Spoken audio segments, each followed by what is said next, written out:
Et salut, alors dans cette vidéo on se retrouve sur Excel pour voir comment éviter la redondance dans des données et aussi pour voir comment faire pour faire des jointures avec Excel. Donc c'est ce qu'on verra à travers cette vidéo, donc ça a l'air un petit peu compliqué mais ça va être assez simple, vous allez comprendre. Alors pour ça on a notre table arbre ici avec plusieurs données. Donc on a par exemple pour cet arbre là, donc cet arbre, l'arbre numéro 5 c'est un pin, taille en mètres il fait 10 mètres. Dernier arrosage, il a été arrosé pour la dernière fois le 9 novembre 2020. Sa localisation exacte, donc ses coordonnées GPS, ce sont ceux-ci. Donc si on tape ces coordonnées GPS là sur Google, on se retrouve sur cet arbre. Et où est-ce qu'il est situé plus exactement? Il est situé au 12e arrondissement. Alors, nous, ce qu'on va vouloir faire dans cette vidéo, c'est que, regardez, ici, en fait, on remarque qu'on a beaucoup de fois le même texte. Par exemple, Paris 11e, on va le retrouver de nombreuses fois. On va le retrouver, par exemple, ici, on va l'avoir ici, ici, ici, etc., etc. D'ailleurs, si je sélectionne la colonne et que je recherche dans toute cette colonne-là le mot 11e, donc pour Paris 11e arrondissement, je recherche tout. Vous voyez qu'on a 5893 fois le libellé Paris 11e arrondissement. Donc une bonne idée dans ces cas-là, quand vous avez beaucoup de redondance de données comme ça, au lieu d'avoir ces données tout le temps redondantes, c'est de plutôt les remplacer par un identifiant qui pointe sur ces données ailleurs. Alors vous allez un peu mieux comprendre la logique, pour ça je vous ai fait ce petit schéma-là. Alors là on a notre table arbre avec l'identifiant, le nom, la taille, la date de dernier arrosage, la localisation exacte, mais pour l'arrondissement, on va pas prendre le nom de l'arrondissement, mais on va plutôt mettre un identifiant à cet arrondissement, et on aura une autre table qui s'appelle ici arrondissement, on aura cet identifiant, et en face, on aura le libellé de l'arrondissement. Donc en gros, là, ici, au lieu d'avoir un texte qui fait une quinzaine de caractères, on aura tout le temps un chiffre qui fait 1 ou 2 caractères, et ce chiffre va pointer vers un libellé. Donc ça nous permet d'économiser énormément de place dans les bases de données. Donc pour faire ça, comment faire? Nous, on va créer dans un premier temps notre table qui s'appelle arrondissement. Donc là, hop, la table arrondissement, donc je vais la mettre là plutôt. Et dans cette table, on a deux trucs, on a l'identifiant de l'arrondissement et le libellé de l'arrondissement. Donc c'est ce que je vais écrire ici, l'identifiant et le libellé, comme ça. Alors, pour les libellés, comment faire pour les mettre? Alors pour ça, on va retourner dans notre table arbre et on va prendre tout ça, tous les arrondissements. Donc là, je vais les copier et je vais les coller dans cette table. Donc ça, en gros, ce sont les libellés des arrondissements, mais sauf que vous remarquez qu'ils se répètent de très nombreuses fois. Donc nous, vu qu'on veut supprimer les redondances, ici, alors arrondissement, je peux l'enlever parce que ça c'était le titre. Ici, on va pouvoir sélectionner la colonne et dans cette colonne, on va dire à Excel qu'on veut supprimer les redondances. Alors pour Excel, c'est supprimer les doublons. Donc pour ça, ici dans Données, puis à côté de Convertir, on a ce petit bouton-là. Regardez, supprimer les doublons. Donc là, si je clique dessus, voilà, alors étendre la sélection, non, on veut uniquement sur cette sélection-là, supprimer les doublons. Je clique sur supprimer les doublons, donc de la colonne C, je fais OK. Et là, regardez, on avait 202 662 valeurs en double. Maintenant, Excel a enlevé toutes les valeurs en double, il en reste plus que 26. Donc vous voyez finalement qu'on enlève en fait beaucoup de texte dans tout ça. Et voilà, vous voyez que là, on a nos 26 valeurs qui vont jusque là. Voilà, comme ceci. Donc on a bien... donc là, on en a 25, mais Excel disait 26 parce que là, c'est une chaîne vide.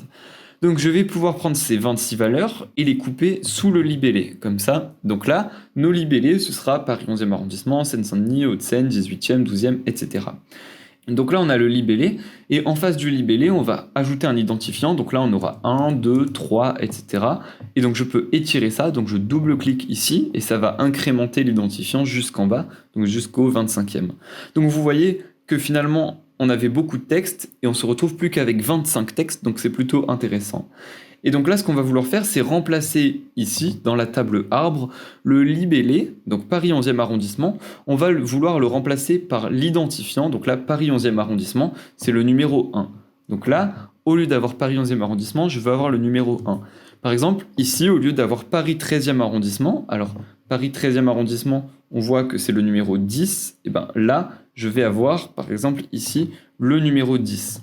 On peut descendre bien plus bas. Hein. Par exemple, là, au lieu d'avoir Paris 12e arrondissement, Paris 12e arrondissement, c'était le numéro 5. Donc là, je vais avoir le numéro... hop, Paris 12e, c'était là. Je vais avoir le numéro 5. etc., etc. Donc vous comprenez l'idée. En fait, l'idée c'est que au lieu d'avoir des longues chaînes de caractères, on est juste des petits numéros. Et donc ça permet d'économiser énormément de place dans une base de données, parce que imaginez-vous, là il y a à peu près 15 caractères pour Paris 11e arrondissement. Si dans toutes ces 200 000 lignes, on transforme 15 caractères en 2 caractères, petit à petit on supprime quelques caractères, mis bout à bout, ça fait beaucoup de caractères d'économiser. Donc c'est comme ça qu'on fait dans les bases de données pour économiser de la place. Donc du coup, je vais enlever tout ce qu'on a fait ici. Hop, voilà, donc supr. Et donc nous, on va vouloir automatiser ça parce qu'on ne va pas nous-mêmes rentrer à chaque fois 1, etc., etc. Donc pour faire ça, ce qu'on va faire, c'est qu'on va utiliser la fonction recherche x de Excel. Donc pour ça, on écrit égal recherche x. Donc c'est celle-ci, comme ceci. Donc je double-clique. Dans un premier temps, la valeur cherchée. Alors la valeur cherchée, c'est quoi? Nous, on veut chercher Paris 11e arrondissement. Donc là, on va sélectionner ça, point virgule, et on va vouloir chercher Paris 11e arrondissement dans cette table-là. Donc dans en fait cette colonne-là, ici, on va vouloir chercher Paris 11e arrondissement. Et si on trouve Paris 11e arrondissement, eh ben, on va renvoyer la valeur qui se situe dans cette colonne-là. Donc vous voyez, si je fais Entrée, là on a bien le 1. Et je peux descendre comme ça. Là, 1, 2, 3, 4, 5, 6, 7. Bon, je peux descendre. Donc là, j'ai double-cliqué pour étendre la sélection jusqu'en bas. Vous voyez qu'à chaque fois, par exemple, là, Paris 15e arrondissement, a priori, c'est le numéro 6. Et si je vais ici, le numéro 6, c'est bien Paris 15e arrondissement. Donc, je pense que vous avez compris, mais on va vite fait le refaire ensemble. Donc là, on avait fait égal.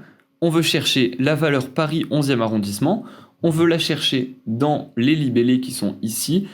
Et plutôt que d'avoir le libellé, on veut que ça nous renvoie la valeur qui est dans la colonne à côté, donc cette valeur-là. Voilà, et Excel va comprendre tout seul qu'il va renvoyer la valeur qui est sur la même ligne. Voilà, donc c'est comme ça qu'on fait pour faire des petites jointures sur Excel. Mais le truc, c'est que nous, on veut supprimer ce numéro. Regardez, hein, on avait dit que plutôt que d'avoir l'arrondissement, on veut juste l'identifiant.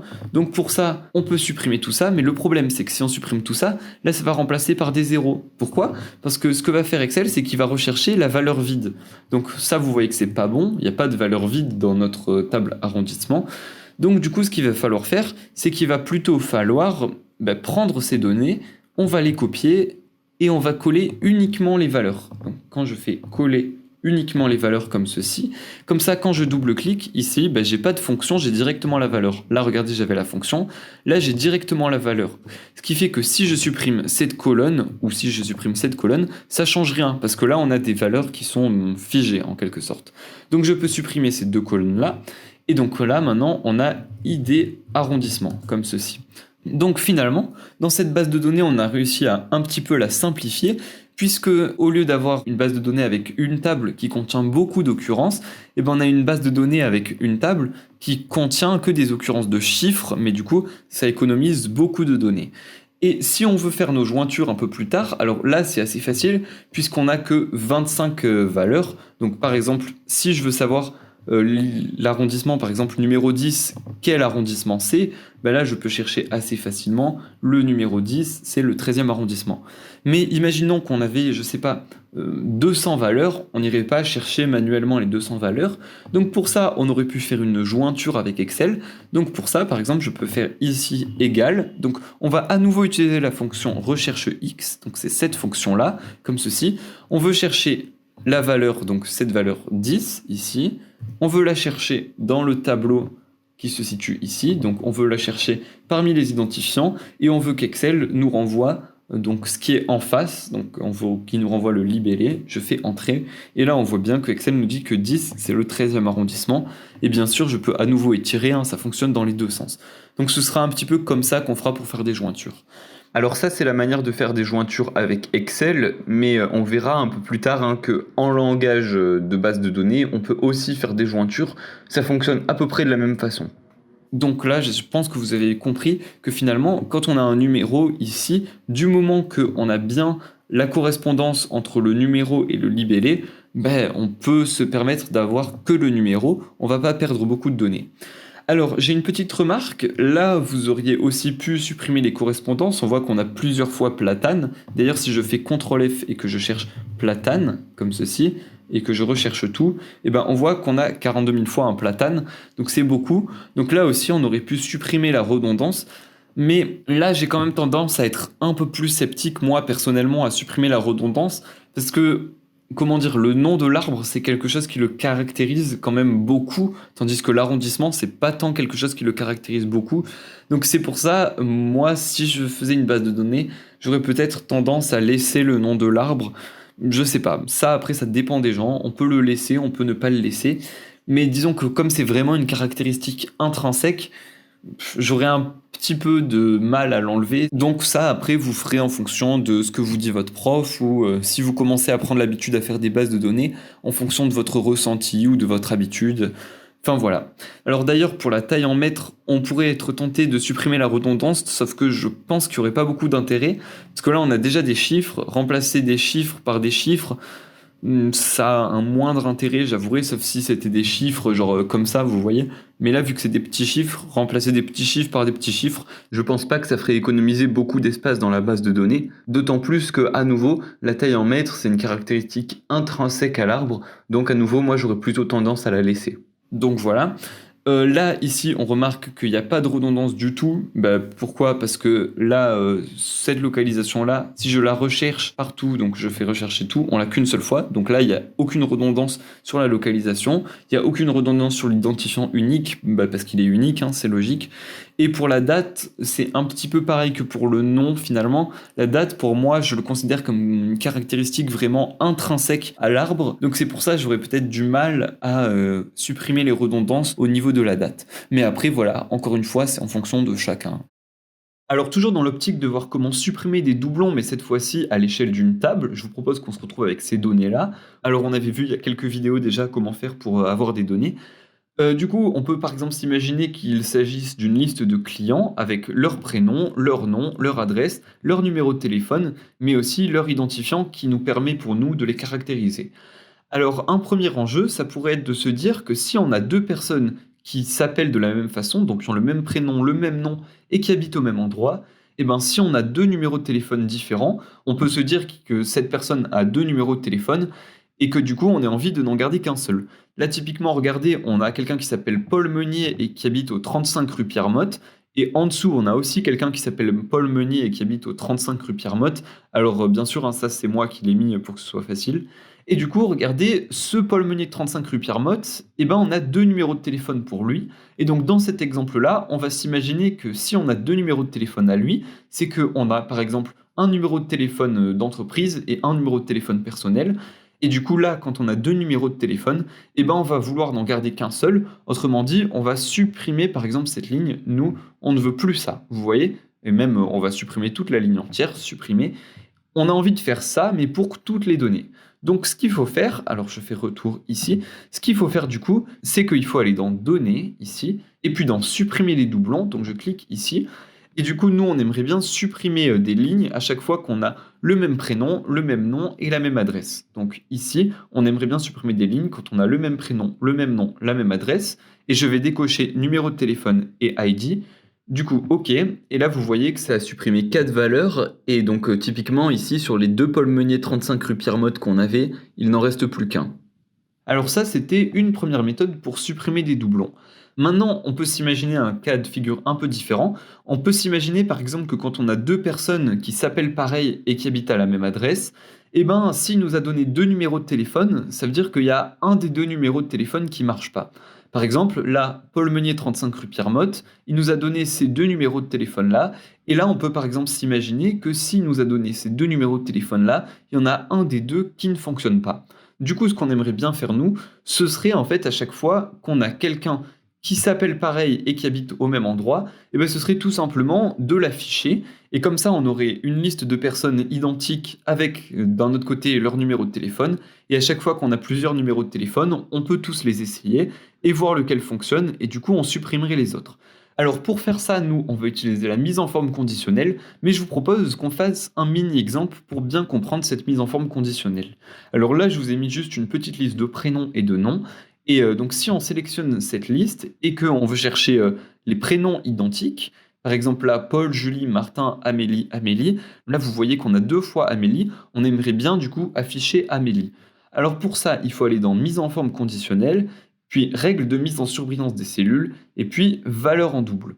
Alors là, ce que ça va faire, c'est que ça va remplir en rouge clair avec un texte rouge foncé les valeurs en double, mais vous pouvez aussi afficher uniquement les valeurs uniques avec ce remplissage-là ou un remplissage vert. Enfin voilà, vous pouvez faire un peu tout. Alors nous, on va rester de base. On va n'afficher que les valeurs en double avec un texte rouge clair. Et du coup, là, vous voyez que dans cette liste, ça m'a bien sélectionné les prénoms en double, donc ça m'a bien sélectionné Amélie 2 fois. Alors pour supprimer une mise en forme conditionnelle, il faut aller dans mise en forme conditionnelle, puis gérer les règles. Donc ensuite, on clique sur cette feuille de calcul, comme ça nous affiche toutes les règles qui sont dans la feuille de calcul. Ensuite, donc c'est cette règle-là qu'on a créée, on va donc supprimer la règle, et si je fais OK, bah là vous voyez que ça nous a supprimé l'arrière-plan rouge. Alors maintenant, si on a envie d'afficher les personnes qui ont le même prénom et le même nom, vous pourriez vous dire qu'il faut faire la même chose. Donc on sélectionne cette plage de données, mise en forme conditionnelle, et puis valeur en double. Donc on va afficher en rouge les valeurs en double. Et donc là, si je fais OK, regardez ce qui s'est passé. Donc pour Amélie Randy, super, ça marche. Amélie Randy, ça l'a affiché en rouge. Mais par exemple, Martin Hérault et Paul Martin, alors qu'ils n'ont pas les mêmes prénoms et les mêmes noms, ça m'a affiché ça en rouge. Pourquoi? Parce que dans la plage de données, regardez, dans cette plage-là, on a 2 fois le mot Martin. Donc ce que Excel s'est dit, c'est qu'il s'est dit: «Tiens, j'ai 2 fois une cellule qui contient le mot Martin, donc je vais la surligner». D'ailleurs, même si on avait 3 fois le mot Martin, ça aurait surligné Martin. Or nous, c'est pas ce qu'on veut. Nous, on veut surligner uniquement quand on a 2 personnes qui ont le même prénom et le même nom. Donc là, c'est pas ça qu'on veut faire. Donc pour ça, la petite technique qu'on va utiliser, c'est qu'on va utiliser une formule qui est la formule concat. Donc là, je vais faire égal concat, voilà, c'est ça. Et donc je vais concaténer le prénom et le nom. Donc prénom, nom, comme ceci. Donc là, je fais entrer et ensuite on va tout simplement tout étirer comme ça. Et là, vous voyez que j'ai ma liste de prénoms et de noms. Et maintenant, je vais refaire la mise en forme conditionnelle avec les valeurs en double. Et là, vous voyez que ça m'a bien surligné uniquement Amélie Randy ces 2 fois-là. Donc vous voyez que ça marche quand on fait cette petite technique. Et ça ne m'a pas surligné Paul Martin ni Martin Hérault. Donc nous, c'est ce qu'on va faire dans cette table-là. Donc pour ça, on va rajouter une nouvelle colonne qui s'appelle par exemple formule, parce qu'on va faire une petite formule Excel. Donc on va faire concat, encore une fois. Donc nous, on avait dit qu'on surlignait les personnes qui avaient le même prénom, le même nom et la même adresse. Donc prénom, point virgule, nom, point virgule, adresse, comme ceci.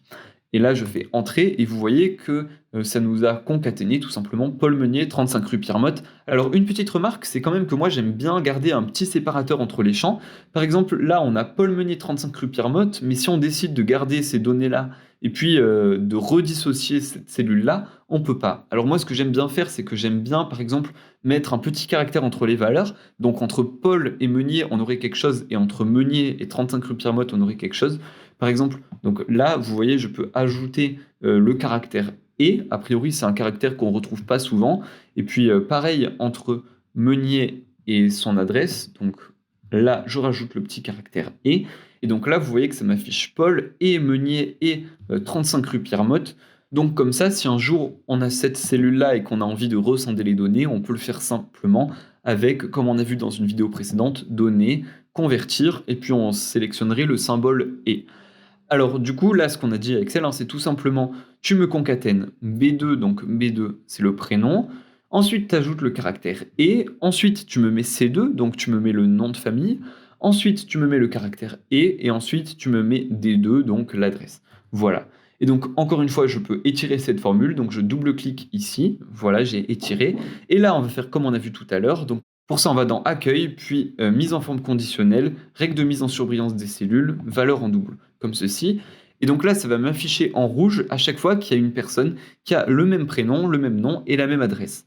Alors maintenant, si je veux afficher que les valeurs qui ont un arrière-plan rouge, pour ça, il faut que je sélectionne cette ligne-là et je vais cliquer ici sur Filtrer.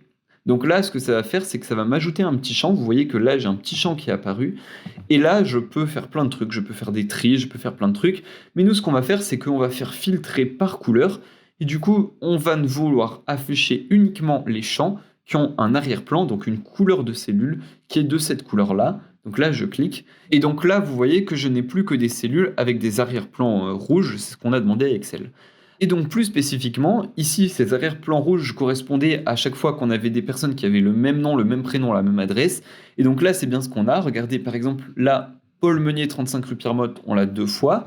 Ici, a priori, Valentine Boisclair, 84 rue de la Boétie, on l'aurait 2 fois. Alors voilà, on la retrouve ici, du coup. Et donc c'est pareil pour ce Lucas-là et pour cette Sabine-là qu'on retrouve juste en dessous.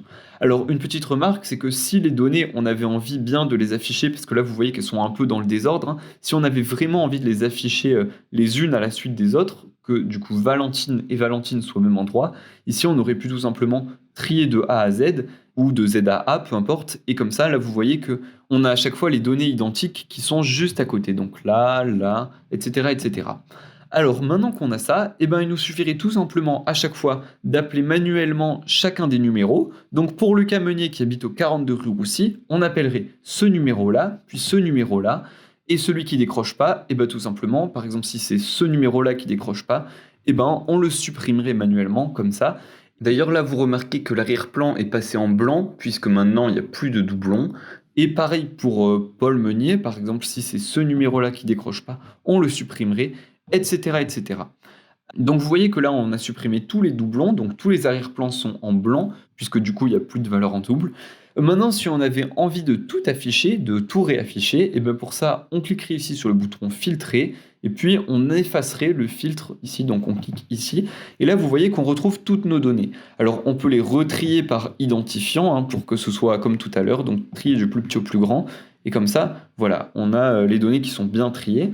Et si on a envie de supprimer la formule, il ne faut pas seulement sélectionner la colonne et faire supr. Pourquoi? Mais parce qu'il nous reste toujours la mise en forme conditionnelle qu'on avait tout à l'heure. Regardez, si ici je vais dans mise en forme conditionnelle puis gérer les règles, vous voyez qu'on a encore cette mise en forme conditionnelle.